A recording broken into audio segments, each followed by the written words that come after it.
Okay, and this person is Muslim and these two are Christian. Now we'll say A and D will treat each other as brothers, but they won't treat B and E as similar to C and F. They will say that okay, A and D are my people, B and E are together, and C and F are together. So they will now form stereo. A according to A and D, B and F, B and E are different because they eat different kind of food, and their style of living is different, so they'll form negative perception about them. Now they'll form negative perception about them. So what will happen? They'll form a negative perception. Now that they have formed negative perception, they will discriminate ki I don't like you, I don't want to be friends with you because you're falana dimkana, and they will cut off from that person. What will arise due to that? Inequality. Okay, now if all the people, these are all the people, they are not treated equally. I give respect to this person, I don't give respect to this person. What will happen? This person will grow, this person will not grow, because they are not given the same set of things, or they are not given the same um, resources like this person. Okay, so this is what I want to say. Now next is you've understood now. So basic concept is this only, how the from stage of being one person being different from the other, it leads on to being it leads, sorry, it leads on to inequality. If you do something to put other people down, if you stop them from taking part in certain activities and taking up jobs, or stop them from living in certain neighborhoods, prevent them from taking water from the same well or hand pump, or not allow them to drink tea in the same cups glasses as others, you are discriminating against them. Okay. Similarly, I've told you the difference in a small way. Discrimination can take place because of several reasons. You probably recall from the previous chapter that Samir Ek and Samir Do were different from each other in many ways. For example, they belong to different religion. This is the aspect of diversity. This However, this diversity can also be a source of discrimination. Groups of people who may speak a certain language, follow a particular religion, live in a specific region, etc., may be discriminated against as their customs and practices may be seen as inferior. Just because I follow certain kind of lifestyle in Falana, I cannot be treated inferior to other people who have different lifestyle. Another difference between the two Samirs was in the economic background. Samir though was poor. This difference, as you have read earlier, is not a form of diversity but of inequality. Very important. People who are poor do not have the same resources or the money to meet their basic needs of food, clothing, and shelter. They experience discrimination in offices, in hospitals, schools, etc., where they are treated badly because they are poor. Some people may experience both kinds of discrimination. They are poor and they belong to groups whose culture is not valued. Tribals, some religious groups, and even particular religions are discriminated against for or more of these reasons. In the following section, we will look at how a famous Indian was discriminated against.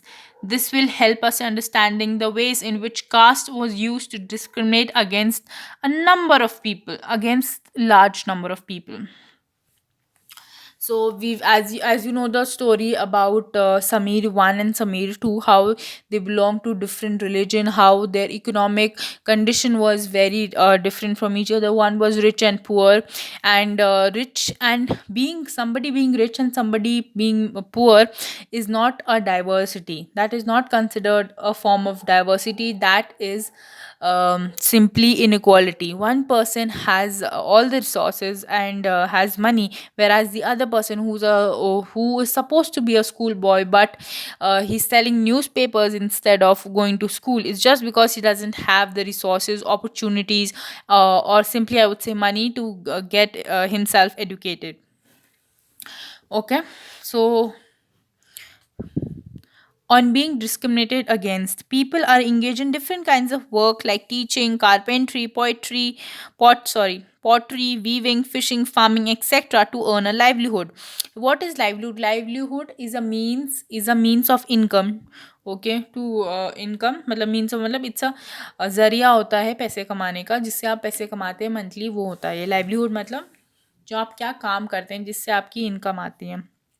However, certain kinds of work are valued more than others. Activities like cleaning, washing, cutting hair, picking garbage are seen as tasks that are of less value, and people who do this are seen as dirty and impure. So, there are different kinds of jobs. Some, I am a teacher, I am teaching, I am a teacher, but some people do pottery, some do fishing, कोई खेत में काम करता है उससे पैसे का, कोई कारपेंट्री करता है, वो जो ठोका-टारी नहीं होता, वो लकड़ी का वो बनाता है, कोई उससे करता है, कोई कूड़ा उठाता है, ठीक है? कोई किसी के बाल काटता है, कोई क्लीनिंग वाले साफ-सफाई वाले काम करता है। तो यहाँ पे कह रहा है कुछ काम को हम बहुत हाई वैल्यू का देखते हैं और कुछ हम काम को हम बहुत नीचे वैल्यू का देखते हैं। अरे ये क्या कर रहा है? ये जो इतना चुटकू सा काम है, इसका भी कोई स्टैंडर्ड है इसके काम का, और वी वैल्यू इट लाइक मतलब हम उस काम को लेस इम्पोर्टेंस देते हैं। For example people who pick garbage are seen to be as working seen as they're working a low group wala, okay, and they are also considered dirty and impure, इसलिए वो उनको भी हम गंदा और कहते हैं तुम साफ सुथरे नहीं हो, just because they are doing a certain kind of work. This belief is an important aspect of the caste system. In the caste system, communities, groups of people were placed in a sort of ladder where each caste was either above or below other. Now हमने क्या ये same चीज़ हमने ये एक scale है from 1 to 30। हमने कहा जब कास्ट सिस्टम था हमने बोल दिया कि ये कास्ट नंबर 1 है, ये नंबर 2 है, ये 3, हमने उनको रैंकिंग दे दी। जो सबसे कुछ कम्युनिटीज़ को हमने सबसे ऊपर रखा 1 में यहाँ पे, और कुछ को हमने सबसे नीचे रखा 30 में। तो ये सीढ़ी है, तो उसके अकॉर्डिंग हमने उनको रैंक्स दे दी कि ये रैंक नंबर 1, ये 2, ये 3, 4, 5, 6 और लास्ट में 30। हमने जैसे रैंक्स दे दी, प्लेस कर दिया उनको ईच कास्ट को, बिकॉज वो या तो कुछ ऐसा काम करते थे, दूसरा अलग काम करते थे, तो हमने उसके हिसाब से उन सबको ranking they the from 1 to 10। यही होता था कास्ट सिस्टम में, okay.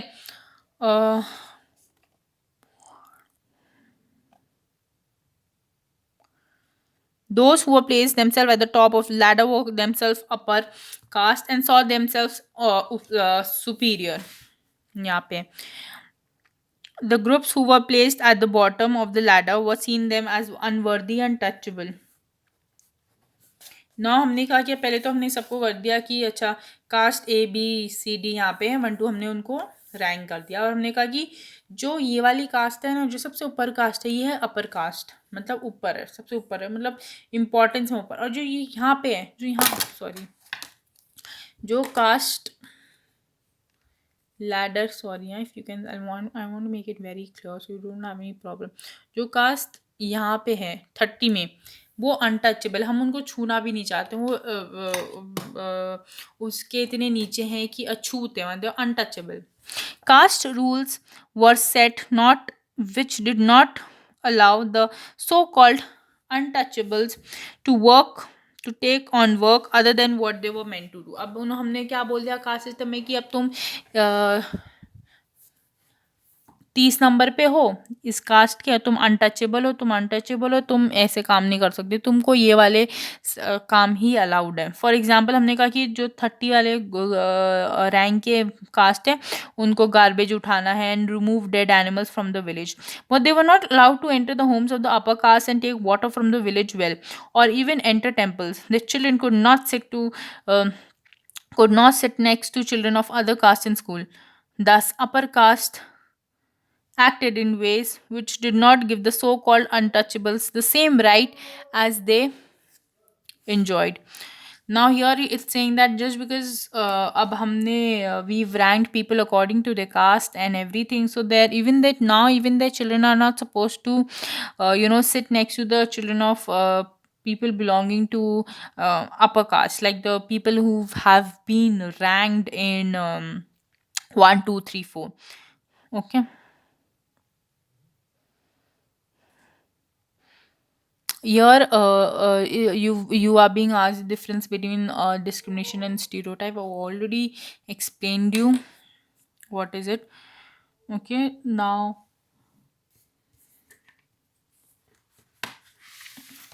sorry, wait. Okay, this is left. I haven't covered this, so let's do this. A com Here, this paragraph. A common stereotype about Muslim is that they are not interested in educating girls and therefore do not send girls to school. However, studies have shown that poverty amongst Muslim is an important reason why Muslim girls do not attend school or drop out from school after a few years. Whatever effort has been made to reach education to the poor, there are Muslim communities have shown an interest in sending their girls to school.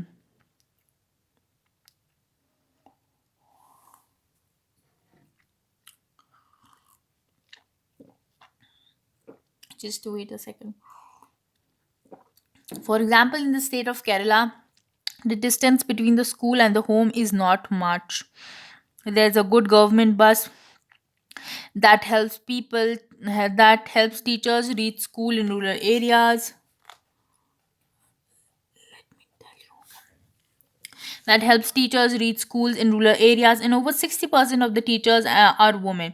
These factors have helped children from poorer families, including women girls, attend schools in much larger number. In other states where such efforts have not been made, children from poorer families, whether Muslim, tribal, or so called low cost, find it difficult to attend school. Therefore, poverty, not religion, is the cause. This line is very important. Therefore, poverty, not religion, is a cause for non-attendance of Muslim girls in school. Now, here it's just a case study. Okay, so एक बहुत common बात हम कही जाती है, stereotype है कि Muslims are not interested in sending their girls to school, not interested in educating girls, and therefore they do not send their children to school. But this is a wrong stereotype, because a study was done, and it was seen in Kerala that the distance from school और जो लोगों के घर से distance था वो बहुत कम था. जो state service buses थी, वो बहुत अच्छे से चलती थी वहाँ पे, और आधे से ज़्यादा 60% of the teachers of that school व फीमेल, मतलब महिलाएं टीचर्स थी. सो और वहाँ पे जो बच्चे थे ना, यही जो रीज़न है उनकी वजह से these factors help children from poor family, जो गरीब घर के बच्चे थे, उनको specially including even Muslim girls, I would like to emphasize, they attended school in much larger numbers. Whereas if you compare to a state which has poorer bus service, and the distance between the school and the homes is more as compared to here, there the number of students who were attending school was not as that much. So here only the conclusion is that poverty is the reason which causes the non attendance of girls in school, or in fact anyone, and not religion cannot be the reason that certain people are not sending their children to school just because just because they belong to a certain religion. That is not the case, as it's already been proven in the state of Kerala. Whereas people who belong to poorer find it difficult due to lack of resources to send their children to schools. Okay, so this is one example.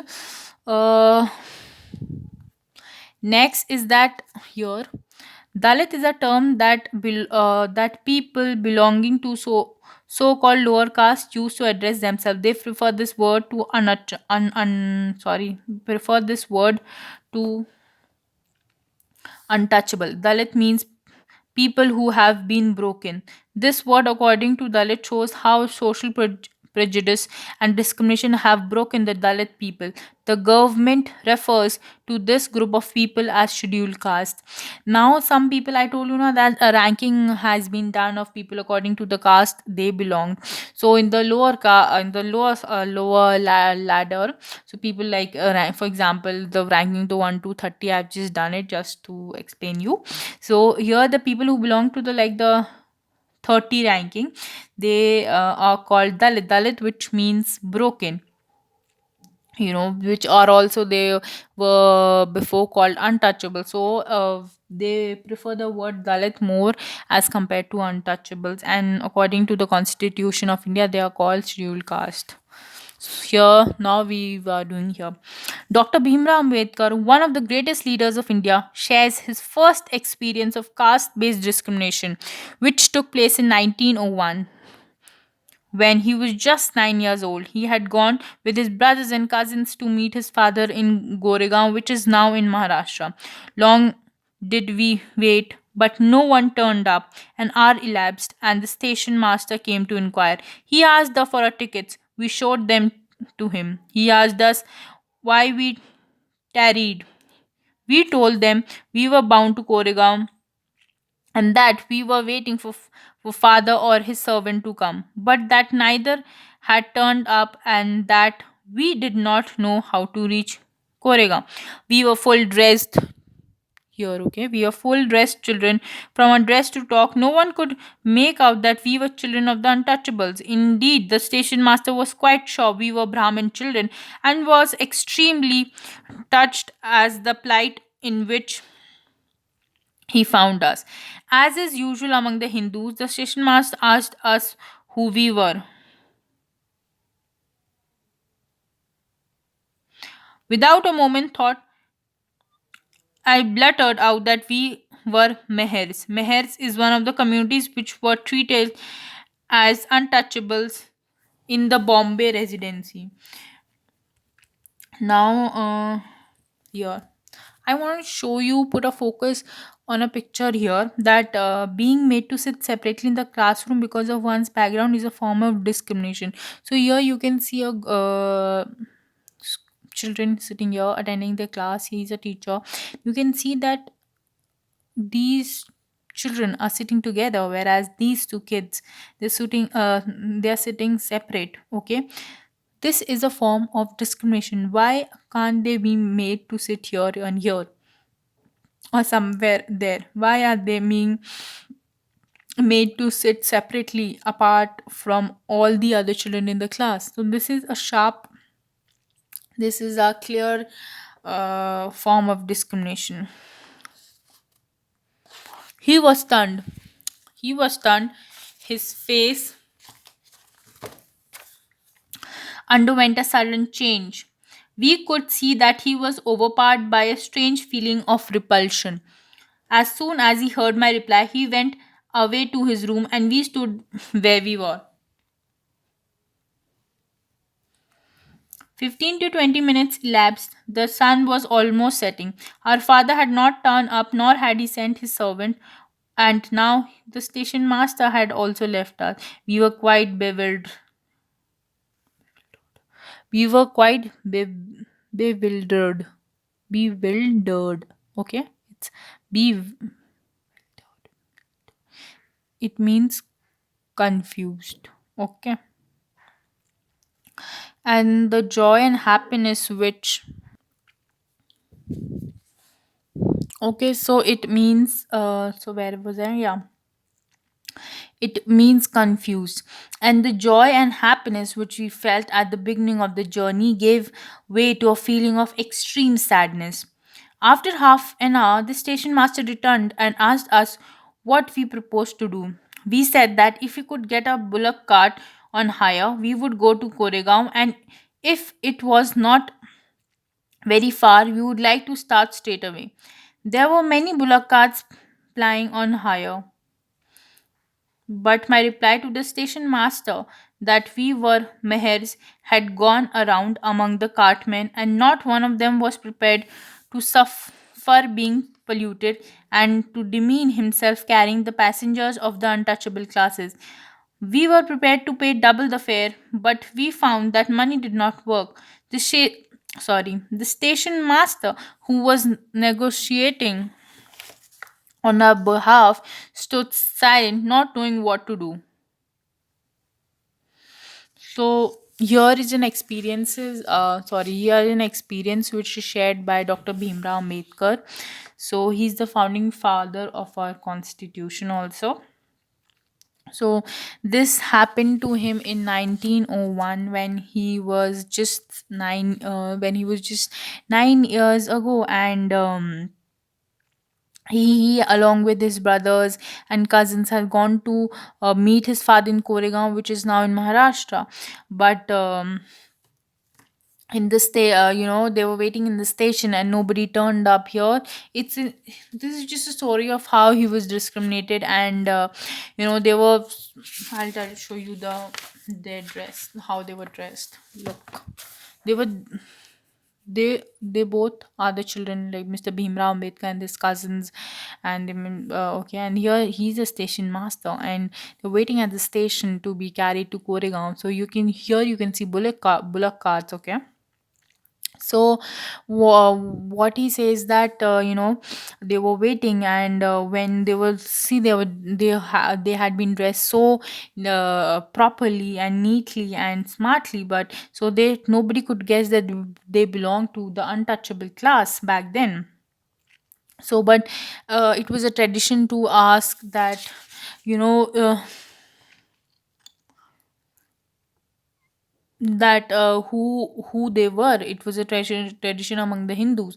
So without even thinking, Dr. B.R. Ambedkar says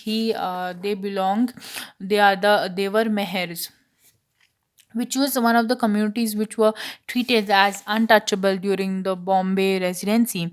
So he was shocked, okay, and when this thing, and he went away. The station master went away after an hour or so. He came back, so he saw them again standing there. So he by then it had already been the news that they are mehers had already reached these all bullock carts people, and they were not ready to take him, because they knew that they didn't want it to get polluted.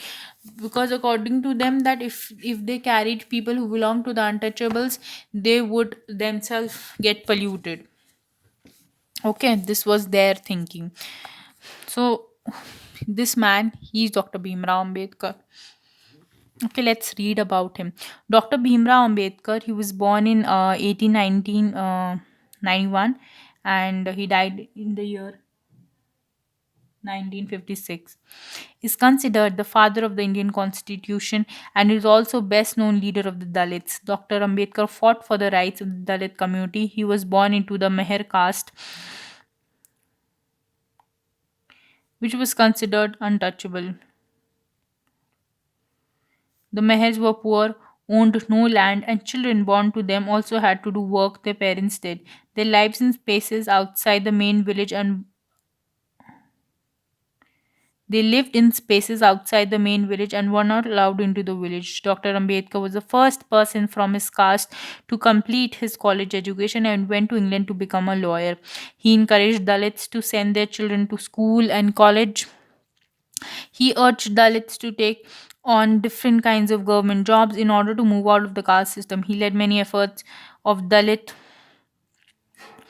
to gain entry into temples. Later in his life, he converted to Buddhism in his search for a religion that treated all members equally. Dr. Ambedkar believed that Dalits must fight the caste system and work towards a society based on respect, not just for a few, but for all persons. Okay, so this is a brief summary about Dr. Bhimrao Ambedkar. He's the same kid who was discriminated here in this picture, seen talking to the station master. Okay, clear.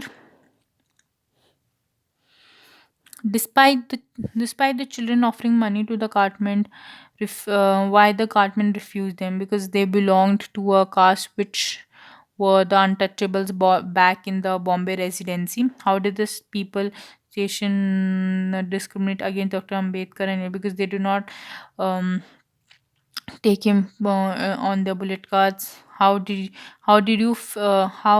think Dr. Ma felt as a child when he saw the station master reaction to his statement? That how would you have felt if somebody treated you just because you belong to certain religion? For example, I am a Hindu, so they do not treat me good just because I'm Hindu. How would you feel it? And especially if you're a kid, kids are very they are very soft, and they get Kids are very innocent, okay, and experiences make them, some good, some bad. They make the person they make them the person they become when they grow older. Imagine how difficult it would be if you could not move easily from one place to another. Just imagine yourself if you are restricted to one kind of place. How would you feel? Just for example, lockdown. You were not allowed to go out of your home. You were restricted to a particular area. So the same thing.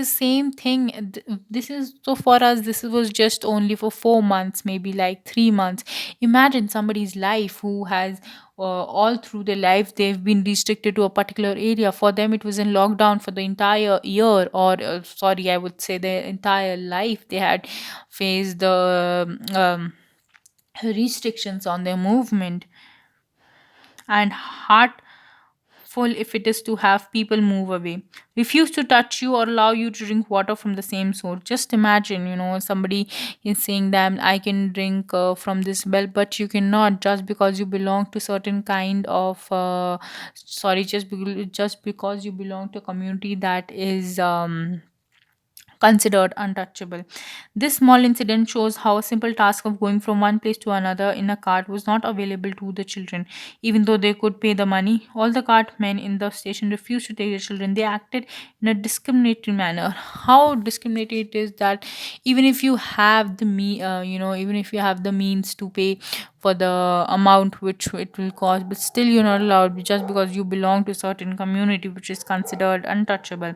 So clearly, as this story shows us, caste based discrimination is not only limited to preventing Dalits from undertaking certain economic activity, but undertaking certain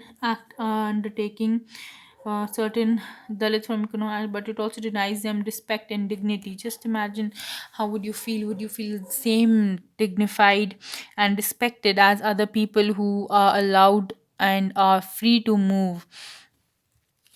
Okay, just think over it.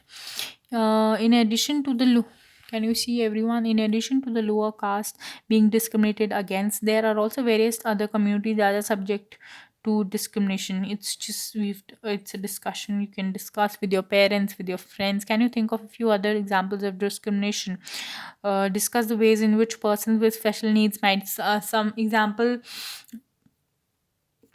Just ponder over it, that how people who are uh, they need special requirements. For example, we heard the story of those children who were not able to walk properly and they required special arrangements.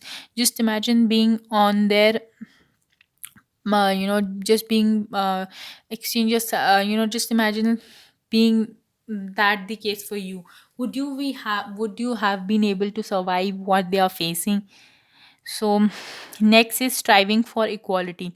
The struggle for freedom from British rule has also included within it the struggle for large group of people who not only fought against the British but also fought to be treated more equally.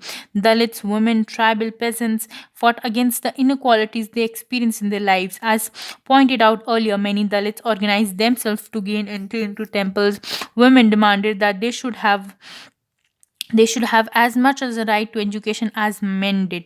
Peasants and tribals fought to release themselves from the grasp of the moneylender and high interest they were charged. When India became a nation in 1947, our leaders too were concerned about the different kinds of inequalities that existed. Those who wrote the Constitution of India, a document that laid out the rules by which a nation would function, were aware of the ways in which description had been practiced in a society and how people had struggled against this. Many leaders of these struggles, such as Dr. Ambedkar, had also fought for the rights of Dalit. See, here you can see a group of women who are demanding for equal status and equal rights as their counterparts male.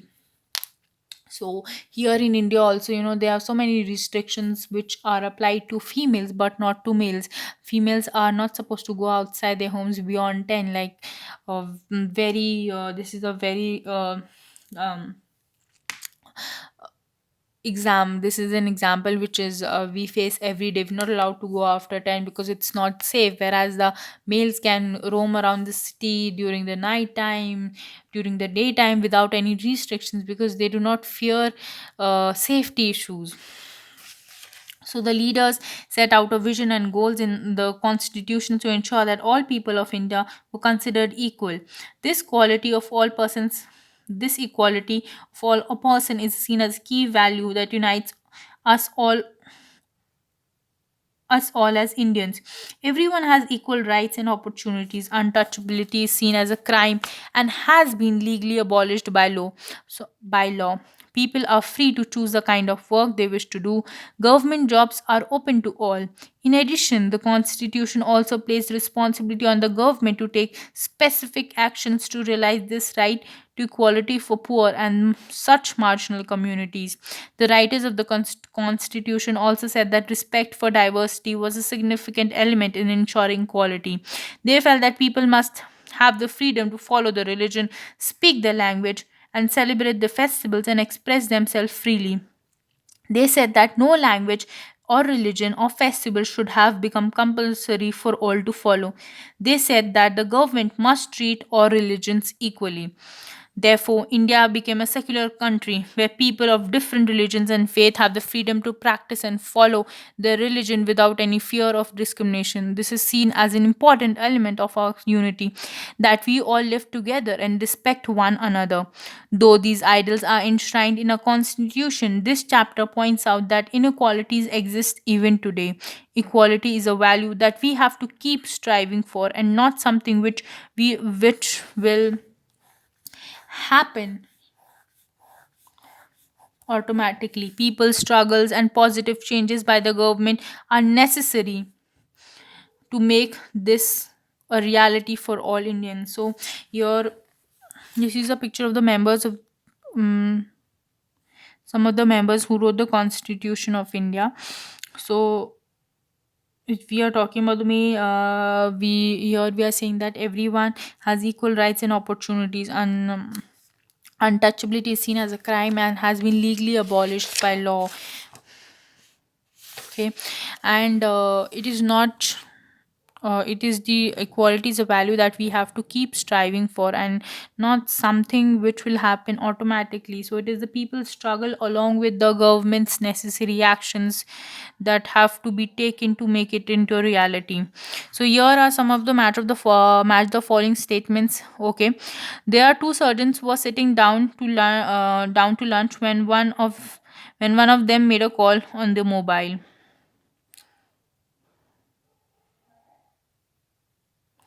Match the following statements in a way that challenges. Now here are ABC, and here are 1 2 3.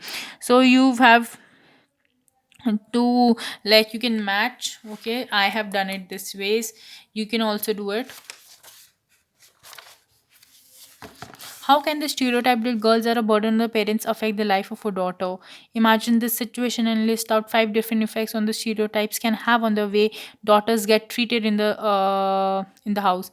So if there's always a stereotype that has been in the society